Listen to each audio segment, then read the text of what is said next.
Good afternoon to all of our wonderful friends on the Cloud Native Coffee Hour stream. I'm here with my good buddy, Dan Makita. How are you doing, Dan? I'm doing great. Caught off guard. I thought we were doing 5 minutes. Well, let me tell you something. We were, and then I was like, oh, I actually need to do it a different way. So that was operator error, and I'll have it fixed for next time. Where are you? I am in our office in the data center room, which is kind of unfinished-ish, but it's fine. Excellent. So not my normal setup, not my normal camera or mic, so hopefully the quality is okay for our viewers. Sounds great on my side. Perfect. And just we'll let the hundreds of viewers pile in here for a second. We'll slow down, but of course. Kind of take a quick second to talk about the plan for today. We're going to cover the thing on everybody's mind lately. We're going to talk about this burning topic, which is how did McCracken do taking the KCSA last week? So we'll talk about that, and then I think you have something prepared for us since you're in a hidden alternate location today. Yep, and I put together a little something because we promised we would. Exactly. And you always you'll keep a promise. That's the Makita guarantee. I try. It's the Makita guarantee. All right. Sound good? Sounds great. Okay, let's get started. So, topic number 1, the KCSA. Last week we talked about, is it worth it? I'm going to spend hundreds of dollars, or if you get it on sale, it really wasn't that bad. It was like $100 or something. I'm going to prepare for and take the certification. And is it worth it? Like, is the test any good? Does it actually mean something? Is this one of those, well, they just came out with the 5th thing so that you could be a Kubertier or the Kuberstronaut? Are they just trying to round out the penta, get the penta of all these, or what? Is it a money grab? CNCF? Jeez, please. I am here to tell you, I was happily surprised with the quality of the questions at large, and I was happily surprised with the quality of the test experience to get checked in. So the last time I took it, it was probably a year ago, or the last certification, and it was a train wreck. It was a giant train wreck, and I left them a very helpful critique. And so we'll start with that. The check-in process traditionally involves you clearing all of your junk from your desk, which mine was pretty clean, probably from the last time still, which is good. You got to clear everything off your desk, and you need a webcam that you can take off and like spin around, and you need a 360 cam ideally, and they're like checking under your desk, and all of that's still there. They really want you to not be cheating or cheat in the ways where you have notes under your desk or under your keyboard. And like, if you're like me and you, our keyboards are like 20 pounds. So it's like a pain in the lift up your keyboard. So I'm like one-hander with the custom key with the extra weight. Luckily you lift, bro. So it's not that big a problem for you, but my goodness, I was like, this is left-handy and I'm doing this here. Big problem, but all good. I didn't have any notes under there because there was barely anything to study for this test, which is kind of what we talked about last week. It was hard to know what to talk about or know what to study. There's not a lot of guides. I want to talk a little bit about, without crossing the line of, study this question. Certainly thematically, they tell us these things, and I will give you my high level take. I don't have anything big here on what these things mean to me and what sort of things you're going to need to either study or you're just going to need the experience to be able to pass this thing. But getting back to the check-in process, you still need the webcam. They still clear off your desk. I had my glass of water. I recommend it because they let you do it. So it's like, do it. They didn't hassle me that much. So I had a great proctor. That helps. And the biggest problem is always getting your driver's license up here. And holy man, they have changed the way they do it. And they give you a QR code where you can actually have your phone in the beginning. Scan the QR code. It takes you to a special spot. You can take a nice clean pic with your phone. And then it shows up in their portal and you are done. And it was like, oh, I'm not stressed. The only stressful part was just listening. Oh, please show me under your desk more. Like, okay. Stuff like that. So honestly, 9 out of 10 experience. They've really come a long way. Appreciate that. Whoever is in the improvement zone of the test taking situation there. KSI, I think it's a KSI or PSI. KSI, that's something else. At any rate, getting into the exam. Yeah. So bravo to them. And then leading into the exam, we've seen a lot of the practice tests for the KCNA, the Cloud Native Associate, and a lot of those questions were kind of tricky. They seem to be a little gotcha.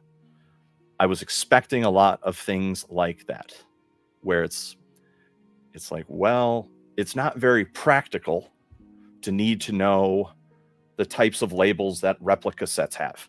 Like, for example, a lot of the practice questions, you can go take practice tests. These are legal. And they'll talk about replica sets like crazy. And then, how many replica sets have you modified intentionally, on your own in production, Makita? Like 0. Because we do deployment level stuff, ideally. Stateful set stuff. Replica sets, Kubernetes. It's fine. You don't even write that in Helm charts. So it's like, eh. At any rate, I was expecting some of that. There were questions that just kind of, when they say, so for example, when they say Kubernetes cluster component security, they will ask questions around, hey, if you are a certain component, if you are like the kube proxy or a kubelet, this isn't cross, these are known things. If you're those things, what types of security modes are there when talking with the Kube API server? It's like, you know what? That's a great question. That's a pretty good question. And they would ask, hey, what sort of settings would you want to get this sort of outcome if you're this type of component? I was like, that's a great question. And is it super relevant? No. But this is a broad multiple choice test that's just kind of checking to see what you know. And there were many things like that. A couple other interesting ones were around admission controllers, which are just normal components of Kubernetes. And it's there. It's an attack vector.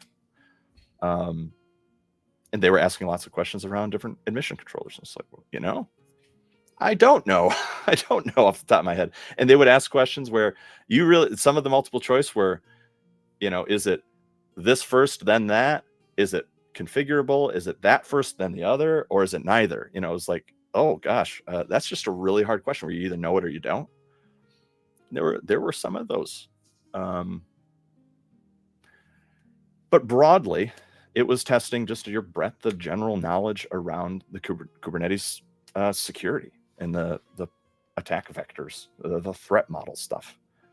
A lot of things were not that bad, but for me, I probably flagged, which this is a test taking strategy, is read a question, give it your best guess, mark it, and then if you're unsure or if it's coin flip territory, just mark it in the test tool. You can flag, you come back with your extra time at the end.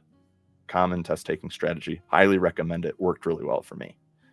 So, I would spend 60 seconds on a question, be like, it's one of these two. Maybe other questions in the test will kind of jog my memory or give me something to go on. I probably marked 15 to 20 of the 60 questions. It was 60 questions? Oh my gosh. Yeah. So it's good. I mean, there's a large breadth. You get 90 minutes for 60 questions. I took around half the time. And around half time, I went through and looked at my flagged questions. So, and I went at a working pace.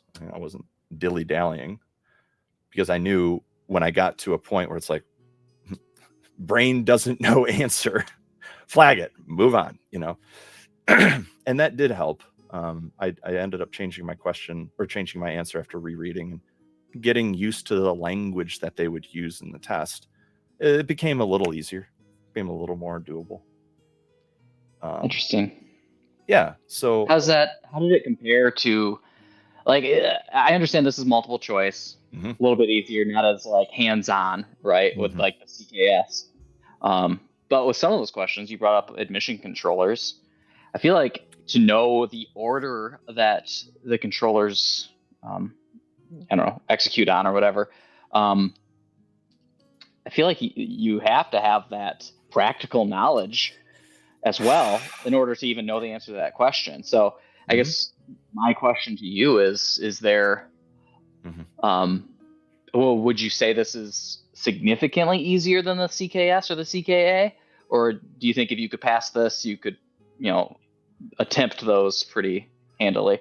I think, great question. I think this exam is hard to study for. I think it requires that you have experience in the field. And is it harder or easier? If you have the experience, then apparently, spoiler alert, I'll tell you my result, but I did pass.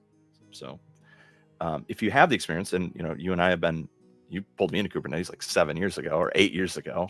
So, we've been talking about it for many years, and that helps a lot in just gathering trivia or, having done projects to try to solve problems. Like we're going to try to look at a problem later today. And it's like, we have tried to do these things. And so you just pick up those things. I don't think it's something you can just sit down if you are an introductory person or if you are, pretty new. Like the CKS would be very hard for a new person. Like if you don't have a lot of repetitions with kubectl or CKA, same thing. If you don't have a lot of reps, it's going to be brutal. Just like when we worked with our intern to try to study for the KCNA, it was a very interesting experience. Thank you, Sai. Because honestly, those tests, what we learned, and I would double down on, is you don't just study for those and pass those. Those are certifications that prove, I think, value. I think they have value. They show, this person has experience in the field, and they have retained information about it enough so that you could go and have a conversation and go Google things and work through things. I think the best way that I summed it up after I passed, I posted on social media, of course. because Sam's going to be monitoring my social media clicks pretty soon, and many impressions. But what I said there was they're really tricky, and what the test does is it proves that you have competence enough to give hard problems a go. Like, you could run into a hard problem, and if we were to hire somebody, let's say if we were to hire somebody and they had this, or if they had a couple of these certifications, CCAD, this, CKA, and there was a security question or something dealing with the components, I would totally be confident that person would be able to give it a go, Google it, try a bunch of stuff, and be able to navigate the documentation because they can speak the lingo. So that's the best way that I would say the biggest value that these exams provide. Okay, cool. Well, congratulations on passing. I think that's awesome. Thank you very much. It was I think it's the first test that I took, that you or I took, that Sam didn't take first. True. And I did very well. I got 7 wrong. 7 out of 60 wrong.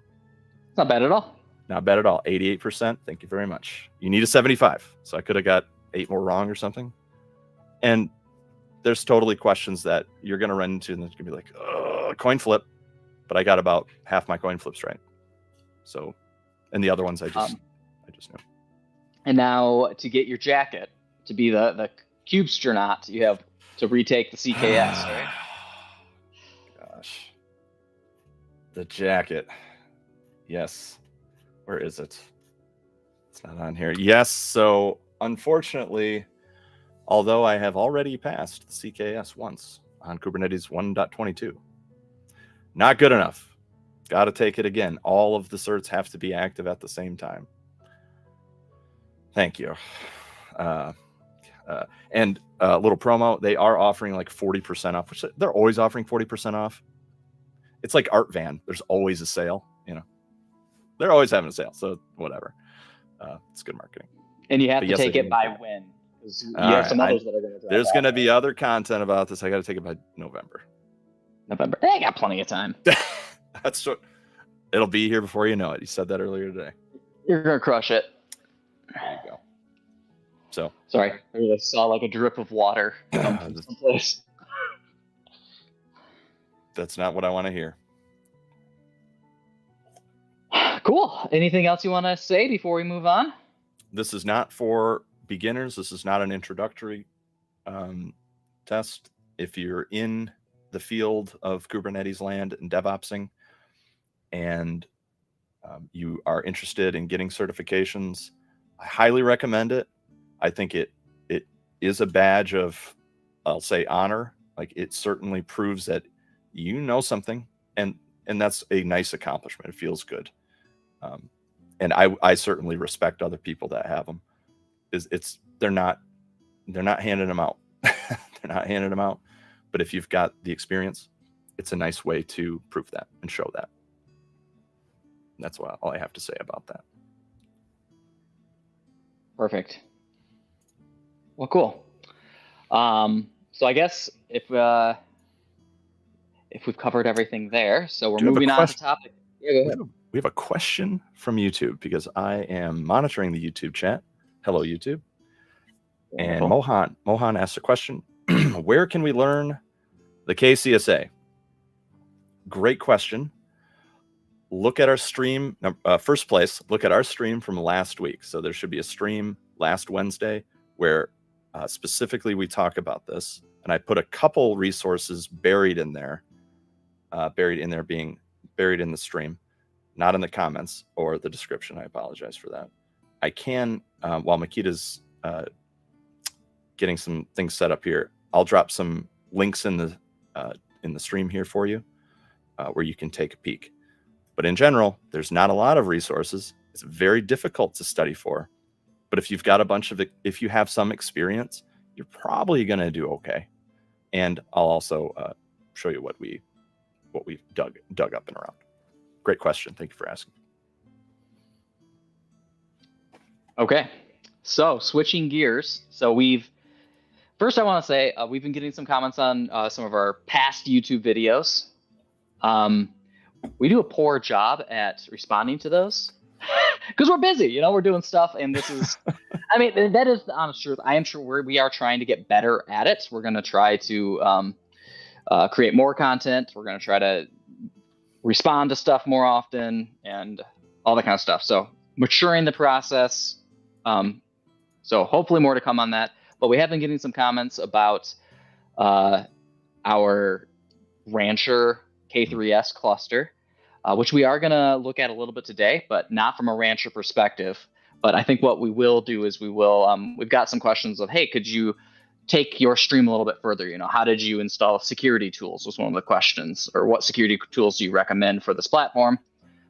Great questions, great content, future content. So I will be putting together some follow-up videos for that old content, which will also probably result in some updated installation methods and things like that. So, but today we are not talking about K3S or Rancher.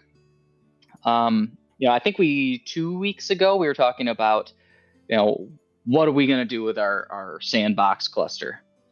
And we said, I think we were going to do Rancher again. Or no, we were going to do Cube80M, actually. Since then, I kind of just reading the blogosphere, coming across CNCF posts and things like that. And I came across a few different posts about a project called Talos, fully called Talos Linux. And it is a Kubernetes-specific operating system. And yeah, I'm interested in these things. I do a lot of stuff with Red Hat. Red Hat has their Core OS, which is similar, not exactly the same, but slightly similar in that it's an immutable operating system, meaning nothing can be modified or changed in it. And Talos kind of takes that a step further and bakes Kubernetes into it. You can't even SSH into this box. It's an API-driven operating system, so once you flash it onto the card and it launches, you can't SSH and add agents. You can't modify any of the configuration or anything once it's there. It's very interesting. I've been experimenting with it a little bit today for the stream because we're going to try to revive our. Actually, do you want to bring up our third camera here real quick? Do. Okay, so this. Ooh. Try now. Testing. Okay, perfect. Thank you. So this is our Raspberry Pi data center. This is our little sandbox here, and it's kind of in a disarrayed state at the moment. We've kind of been moving stuff around, and the cluster went down, and we were taking pieces out. So you can see there's one Pi missing there. So right here, there's a Pi missing because it's in maintenance right now. Normally this thing is full, and we've got, I think, 12 Pis, maybe more. More. Down here, we have some Nooks that run x86 because had some containers that weren't compiled for ARM, so we got a few of these. So normally when this is all set up, we have, see if I can get into frame here. We normally have all of this running as a single cluster, and then we have node selector labels put on the different nodes for the x86 stuff. And it's really cool. It has not been maintained because we've just been busy, and we've actually moved a lot of stuff to the cloud. We're normally in GCP.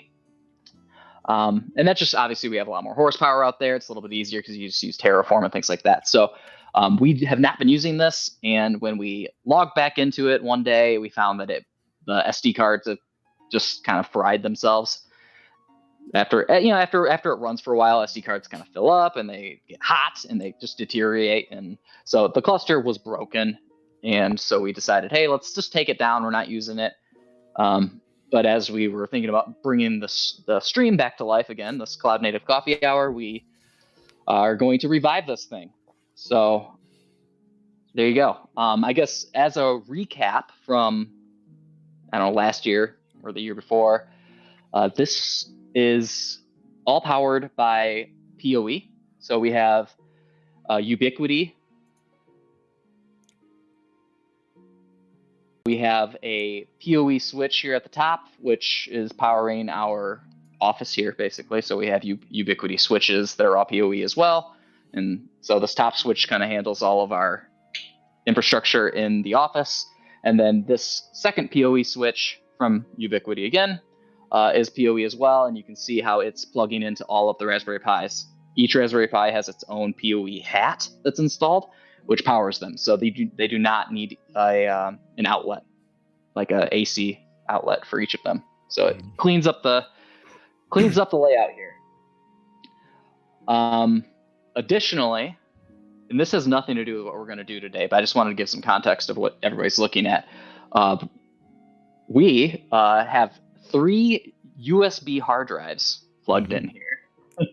Back in a year ago, we did some streams on persistent storage. I think we did one on Rook, but then we also did Longhorn, and we actually found Longhorn to be easier to install on the Raspberry Pis. Rook was a little bit more difficult when it came to ARM and the way that the Raspberry Pi's file system was being handled. So Longhorn was running really nice, and that was our hacky way of doing it. Wasn't very performant, obviously, running through USB, but it worked, and it was kind of fun for the lab. So anything you want to add, Dan? No. I guess the only other thing is there's a couple hidden pies, maybe just for your knowledge too. There's a couple hidden pies on top. Yeah, these are right back here. A couple of those guys. Those were being used as the load balancers. So each one just had their own IP, and we were just doing some port forwarding to have the control plane forwarded and load balanced because it was an HA cluster. And the same thing with ingress, inbound 443 stuff would bounce through one of the other pies, and that's what it looks like. Yep. And you can see this black portion here compared to the green. The black is that PoE hat I told you about. That's good. Okay, so if you can check chat, make sure there's no questions before moving on. Any questions from the chat? Sam Delamarter, never heard of him, says, doesn't skip leg day. Boom. Roasted. Okay. Best legs on the internet, folks. So, today we're going to talk about Talos. So, why don't you bring down the third camera for now, and I'm going to share my screen. Go for it. And we are going to share my entire screen. Okay. And hopefully that looks okay. Beautiful. Okay. So, Talos. I'll bring up the page that you were on there. Talos Linux, Kubernetes operating system. Like I said, I was hearing a lot about this, came across a few different articles. I think they just released a new version, and I'm a Redditor, so I came across it in Reddit, and the creators posted it there and were responding to comments and stuff like that, and it was just interesting. I was just reading it and decided to take a look at it. It's everything I like. I like simplicity a lot, so I like to avoid. I like to avoid extra work for myself. So when I see things like this, where it's the operating system's minimal, immutable, it's already hardened, it like basically auto configures and installs Kubernetes for you, that's great for me.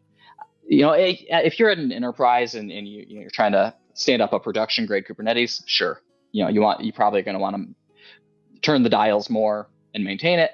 But when you're just doing a lab situation, I'm always looking for a solution that's just lightweight, hands-off. Mm-hmm. And that's what this sounded like to me. And I was like, you know what? I want to try it, because this kind of goes along with what we were originally trying to do a couple weeks back when we were putting the plan together. So I took a look at it today. You said sounded good to me. So I think it could be. Is this I think it foreshadowing? could still Oh, be really okay, good. I okay. still think it could be good. I right. ran out of time. I don't know what the problem is, and maybe you're going to solve it for me today. But I can take people through what I have learned with it today. I do not have it working. Sadly to say, I do not have it working. I think I'm close. So this stream is going to start out as a demo and move into a problem solving. Yeah. So if there's no questions yet, I am going to jump into what I've done today so far. So they have a installation page for Raspberry Pi, which was awesome to see. Love seeing that. Come in here and they have a little video. Video's pretty old. I didn't look at the date, but the version is like 0.05, and now they're already on like 1.7. So Okay. That doesn't really say a lot, but something, They got a 1.0. Take it. You got fast 1.0. So I think the video is a little bit older. But let's go through this. Prereqs. Install Talos CTL. So it has its own CLI. And the reason for that is you cannot SSH to a node once it's flashed, basically, and configured. Really? Yes. So the reason you have the CTL is because it talks to an API server that it deploys. So there's a Talos server agent that's running on the node that the CTL talks to on port 50 or 5,000 or 50,000, I think, if I remember what I read. So you start by installing Talos. They have a nice little one-liner bash script. They do have a brew cask as well that you can install. I just went with this method here. Then they said updating the EEPROM. So this is where the demo kind of starts. So I'm going to grab an SD card here.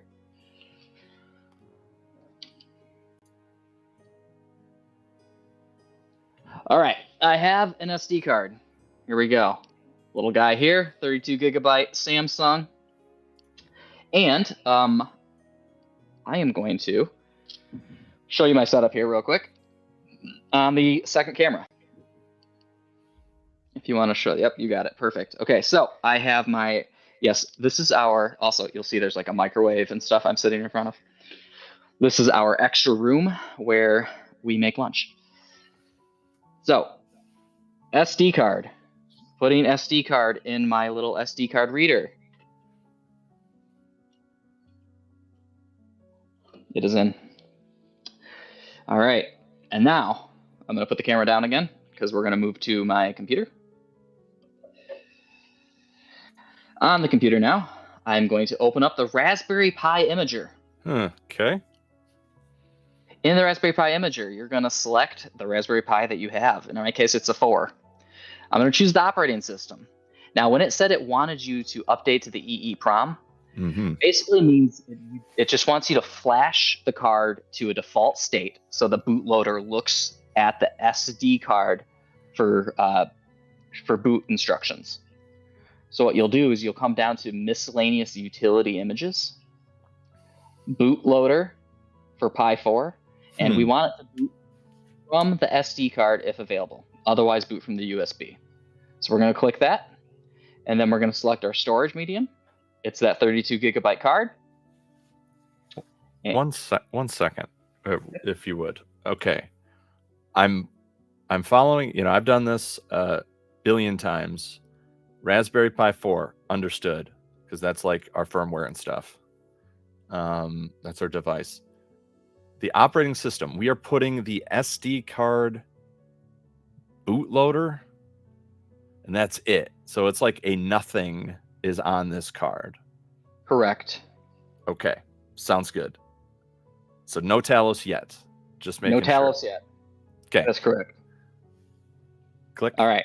Fire the laser if you are prepared. Yep. Firing the laser. All right. Type in your password. All right. It is writing. This does not take very long.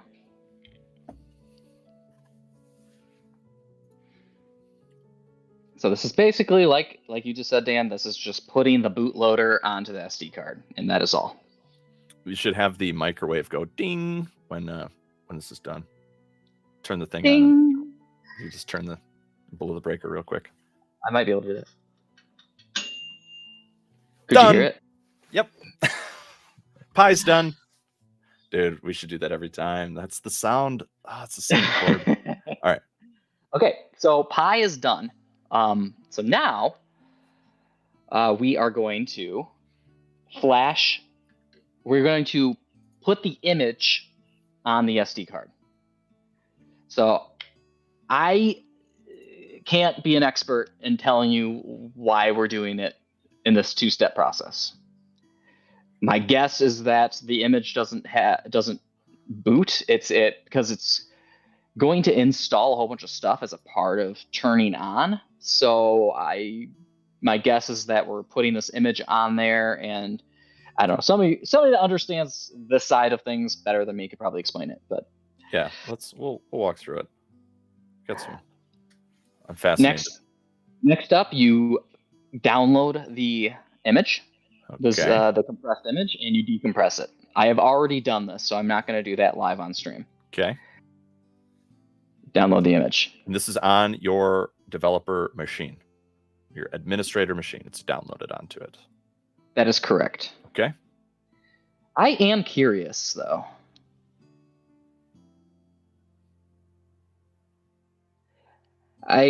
My local is 1.7.4, and this keeps downloading 1.7.0.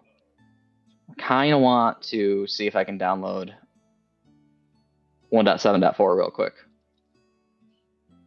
Okay. Let's try it. So I'm going to create a different directory here. Oops. Talos 2.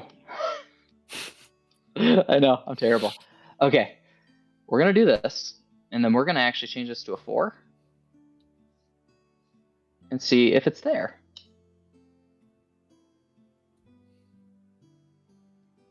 How's the internet? It is there. Today?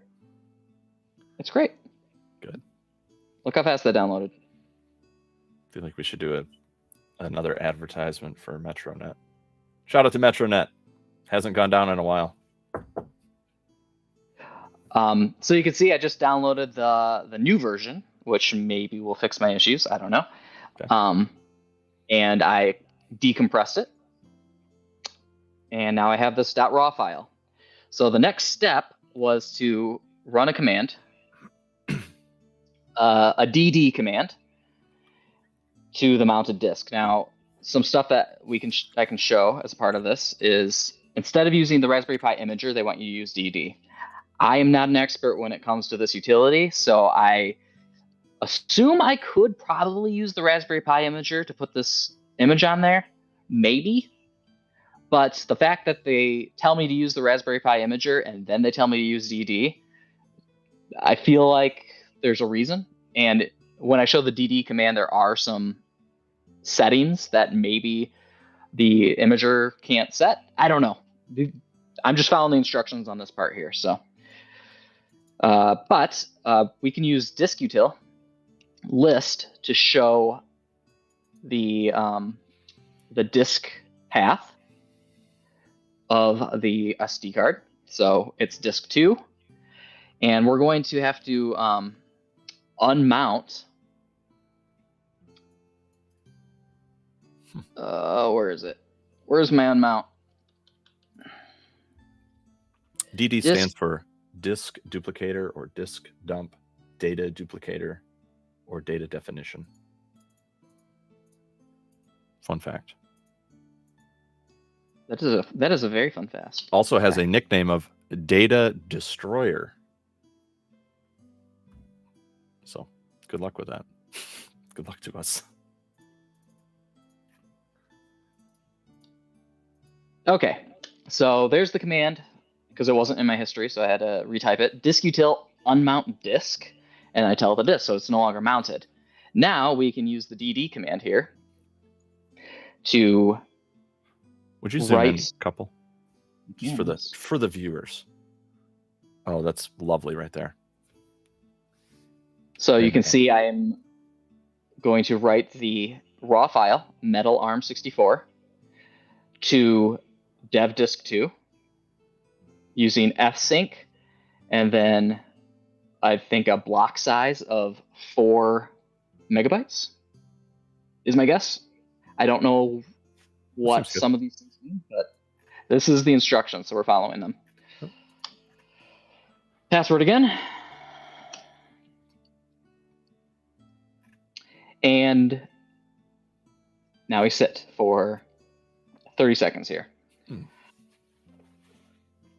Questions in the chat.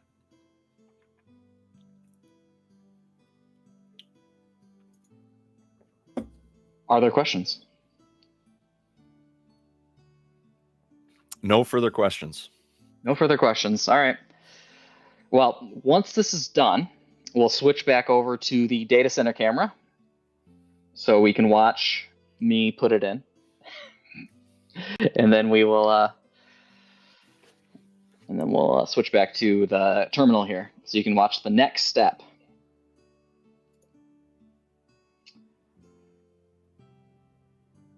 So far, I like the process. You know, we have to do this either way. When we did it with Rancher, right? We flashed all of our cards with Ubuntu, and we would have to go through and modify various things within Ubuntu to make it work for containers and Kubernetes.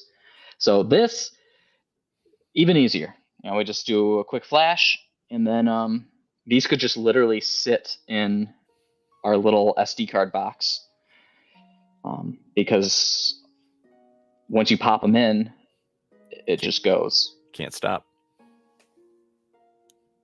It's pretty cool. I do like it if we can just get it to work. We will. What is the size of the image that is being copied over right now? Just out of curiosity, like 1 or 2 gig? Oh, there you go. 1.3. Does it say right there? Just kind of guessing that it's 1.3 gig. LRT, and what is human readable? H. There you go, 1.2 gigs. Okay, so switching back to the other camera here, I've got the SD card. It is going to go into this Pi right here. Sliding it in.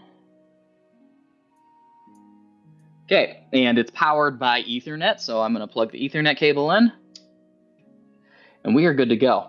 Now, what's really cool about Ubiquiti, I don't necessarily always remember what our static IPs are and stuff. Ubiquiti's app on your phone actually has a AR functionality, augmented reality, so you can scan your switch here, and then you hover over, and it actually shows you the IP address of each of the things that are plugged in, which is really cool. I like that. I can also, from here, actually, I'll show this. I don't mind showing this. This is the Ubiquiti dashboard, for those of you that haven't seen it, and you can actually look at the ports here. Where are the? Here we go. You can look at the ports. So the switch here, I can click on like port 5, and it'll show me what device is in. I'm looking at the wrong switch right now. So how do I look at it? I was looking at it earlier. I don't come in here. Don't give people our public IP though. I will not give them our public IP. That is the wrong one. It is this one right here. Okay, so this is our the switch that all the Pis are plugged into, and you can see, oh, there it goes. So this one just popped in. I plugged it into port 5, and I can click on the device, and it shows the device information, and you can see the IP address that it's running on our LAN. So 192.168.115. So it is up. It is waiting. Next step. This is where it gets fun. Talos. CTL. Let's do just a -H real quick for Talos Cuddle. Talos Cuddle. So Available commands, apply config. That's what we're going to be doing. We're going to do it in interactive mode. Now, there are ways, if you're going to do this production-wise, you can gen the configs and the certs and all that kind of stuff. You have the files locally. You can modify the files to have the config that you want, and it generates a control plane config and a worker config. And then you basically say apply config -- file, and depending on what type of node you want to create, you can create the control plane or the worker. It's very cool. And then once you apply the config, you run the bootstrap command, which ends up installing Kubernetes on the node. That is the way you would do it. That's the way we would end up doing it, Dan, if we like this and we want to automate it. Okay. But for now, the demo way is doing it with the interactive mode. And that's what we're going to be doing. So let's run it. Let's run the interactive command here. So we're going to do Talos CTL, apply config, -- insecure, -- mode equals interactive, and then -- nodes, and you give it the IP address of the node. Okay. Now, the reason this works is because the image that we flashed down there boots a server, a Talos server, basically, that's waiting for a connection, and it hosts it on an IP address. So when I run this command, it knows to look on the port 50,000 on this IP. Okay. So if there is a Talos agent waiting to be connected to, it will. So here we go. Boom. Found it immediately. So here is the interactive Talos installer. I'm impressed. Do you have any? It's not bad. So here, so this is where things kind of started to differ. This is where they go off the rails. It doesn't go off the rails necessarily here, but I was a little bit confused because the YouTube video where he goes through it looks very similar to this. It hasn't changed very much, but all of the form fields here were like filled in with stuff. Like by default. And this one isn't. I have run it many times, and it does import stuff. So that's good. The other thing, though, is when I come in here and I type anything in, it doesn't seem to parse it correctly. Like if I put in a controller plane, the control plane endpoint of 6443 in here, it duplicates it. So it ends up saying 192.168.1.15:6443 space 192.168.1, and then it gives me an error saying that it can't parse it. I'm like, well, I didn't type it in twice. Okay. So there were some problems I ran into. Now this is a different version, so I'm tempted to attempt it. Yeah. But I thought I'd just run through it here real quick. So I have found that if you leave them blank, it does default. So this image here, I'm going to leave blank. I don't need to tell it where the installation thing is because it has a default value for that. I only have one option for the disk device to install to. Over the machine config, I can pick between control. Actually, I can only pick control plane right now. We have a question in the chat. Yeah. Pre-Cosmos, new person in the chat. Welcome. What is Talos Linux? Yep. So earlier in the stream, we talked about that, but I can fill you in again if you're just joining. Talos Linux is an immutable operating system designed specifically for Kubernetes.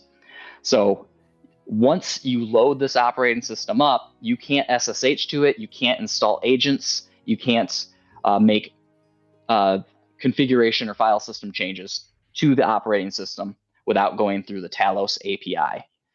And it makes it really convenient and low maintenance. Now, a lot of people want that configurability, but we're installing this on Raspberry Pis as a low maintenance thing. So I really like these options being available.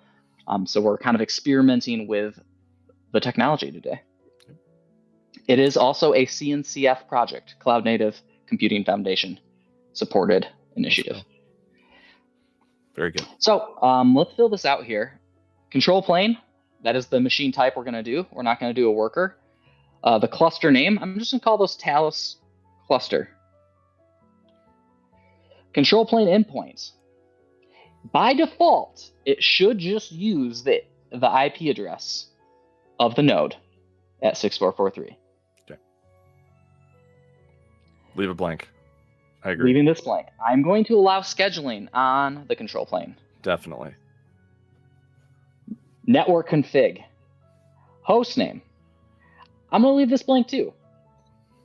Actually, this is the host name of the machine. No, I'll call this Talos 1.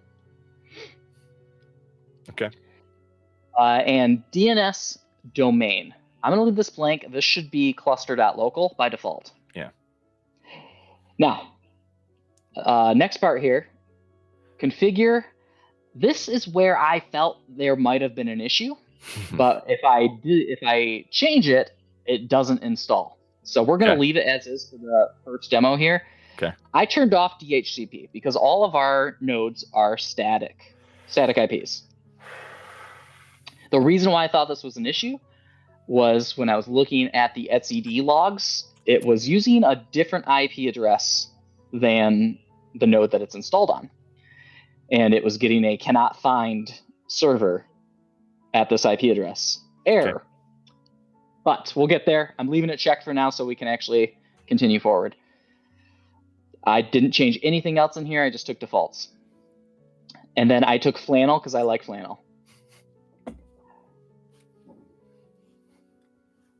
Okay, any questions before I click install? No further questions, Your Honor. All right, here we go. Install.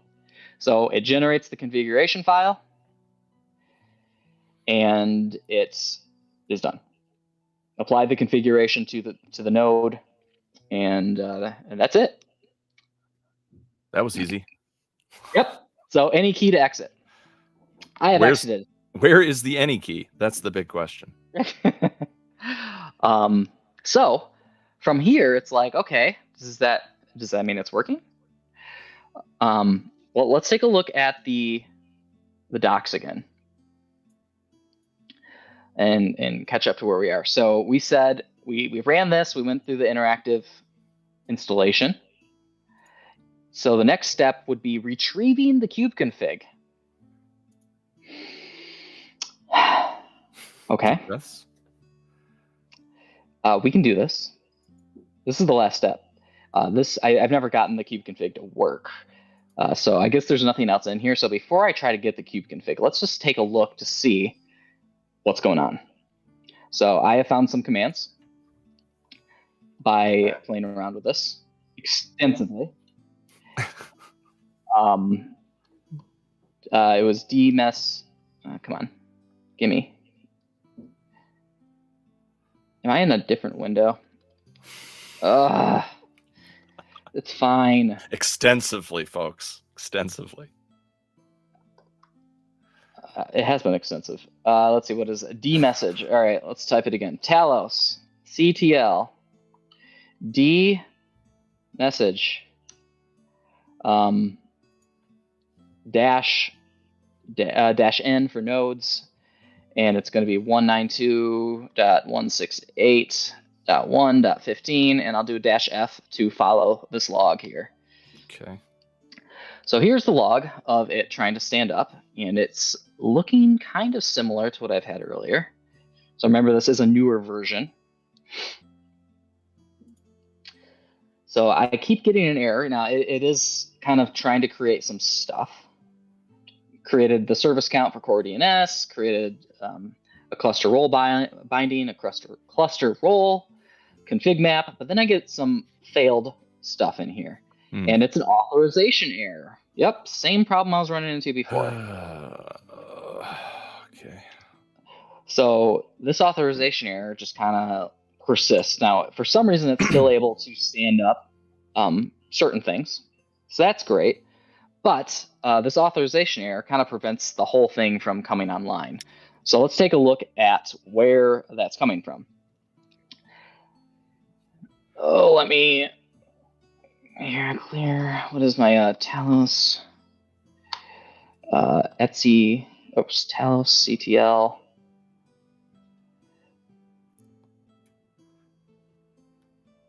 It's not there. He hates it. Well, it's easier when it's just on your history. I know. Okay. I don't know why it's not showing up anymore in either of my windows. What was the error? Are you going to dig it up again? Yep, I can show you the error we just saw. Looks like authorization error. All right. Is it a warning or an error? It says It's an error. Okay. But user is warning. Okay, well, whatever. Talos controller failed. The component is the controller runtime. Kubelet static pod controller. Great. Error refreshing pod status. Error fetching pod status. So the static pods for the control plane has an authorization. It's not authorized to fetch pod status yet, or isn't, or something. Maybe. Interesting. Maybe. And maybe it was just not yet, because now it is running and ready. And it looks like it actually came up. So I was going to say, sometimes let's go with it was the new version. Everything always works during live demo as well. You know that. This time it is. Every time. Should have just updated my version. Okay, so supposedly I just grabbed my kube config. Now it doesn't pull it down to this directory. It like auto merges it into my actual .cube config. Which I kind of hate and I like, but I hate managing kube config in general. There it is.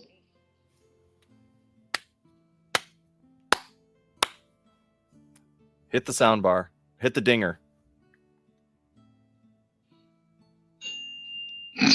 Done. Next question. So bringing it up in canines, I guess. We can look at nodes. There's the node. All pods. There's all the pods. That is a nice trim cluster right there. I do love not seeing Rancher. You know, no hate against Rancher, but my goodness, this is clean. So I guess for stream viewers, if you're following the Raspberry Pi doc to do this at home, this image that they actually had you copy paste is using version 1.7.0. I worked on this for like 2 hours today. And I was expecting it to be very quick, like it just was on the stream. And I was debugging like crazy, and it was not a good experience. Do not use this version. This version is broken on Raspberry Pis. Use 1.7.4, which is what we just used, and it will come up immediately with default values. There's my advice to the stream.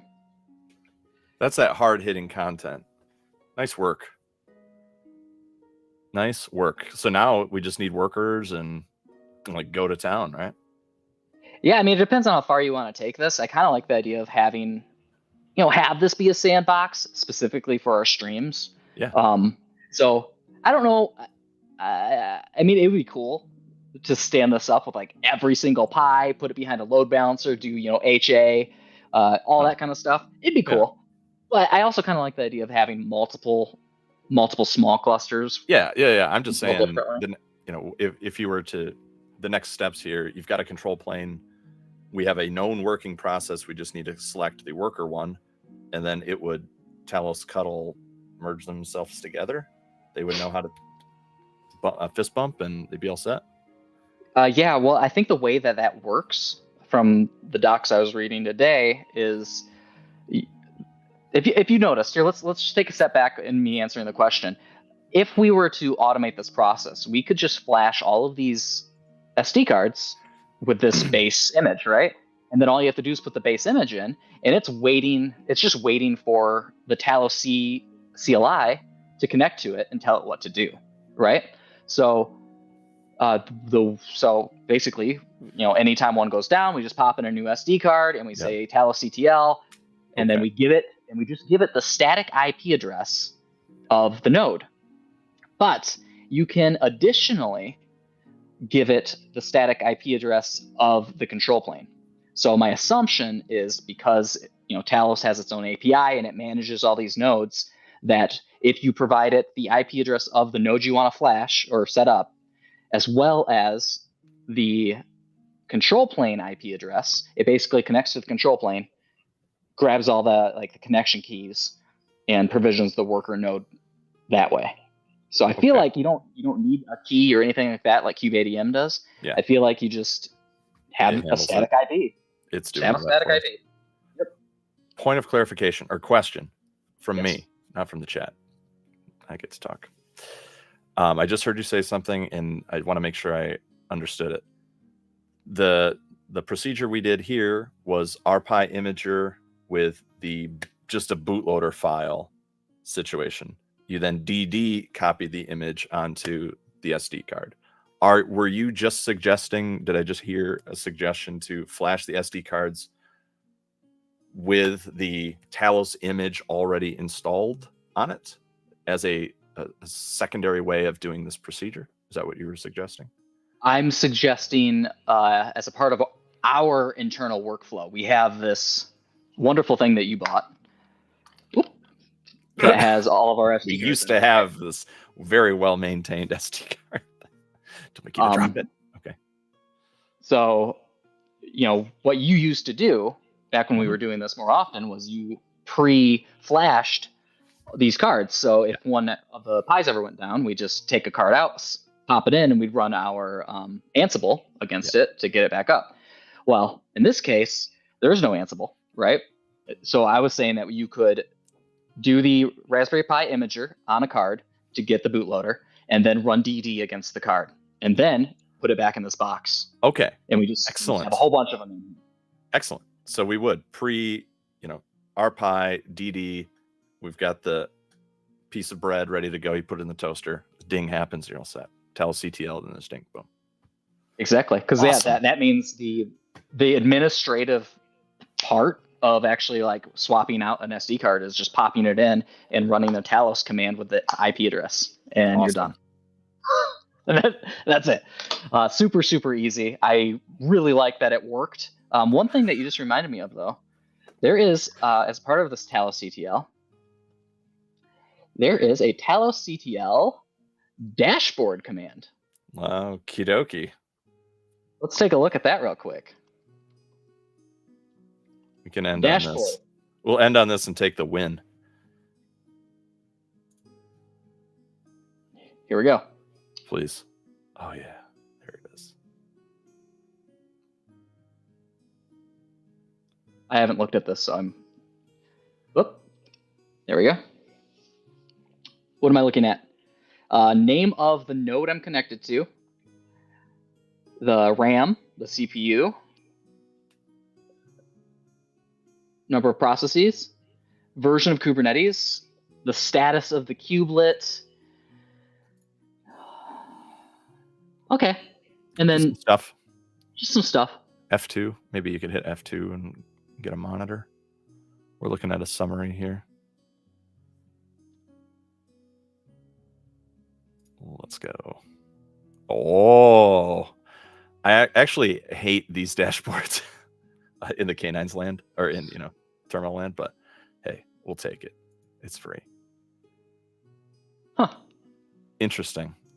The metrics up there are great. The load averages, CPU, memory, probably cluster wide, hopefully. Maybe not. Thinks there's 7.4. Oh, I guess those are 8 gig of RAM. Never mind. Fantastic, Makita. I love it when a demo comes together. We do have a question in the chat. Samuel Delamarter, whoever that is. So, You know, it's a good question. We're like, so he doesn't mean it like that. So is updating K8s updating versions of Kubernetes? So this would be using a different.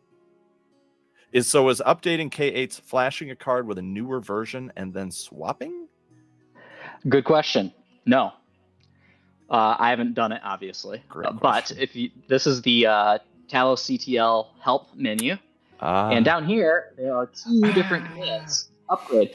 So you can upgrade Talos itself. So upgrade the version of Linux by just running Talos CTL upgrade, and you can also upgrade the version of Kubernetes by doing. So I don't know what those. If I do an additional upgrade K8s-H, it looks like you can do some flags here. So you can give it the image to use for each of the components, but it defaults to just the registry. All right. Dry run the control plane endpoint. The Kubernetes control plane version to upgrade from. Is it 2? Yeah, and the Kubernetes control plane version to upgrade to. Interesting. Just a couple safeguards there. Upgrade the kubelet, default to true. Yeah. Wow. Oh, look at this. Catch all machine configs, adding the documentation for each field. Very interesting. Yep. So the answer is no. You use Talos Cuddle to upgrade your cluster.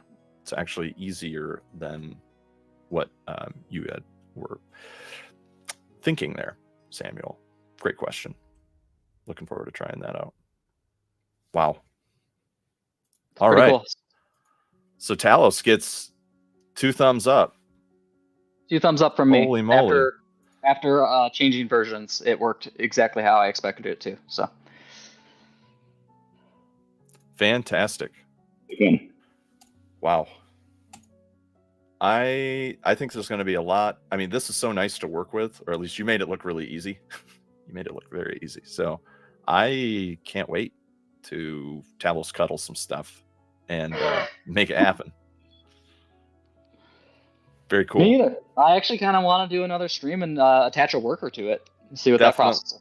Definitely, we want to attach a worker. It'd be interesting if we could put a small past Kubernetes version on a cluster, then do the upgrade. I assume that we can pass in the version. It would just default to whatever the latest is.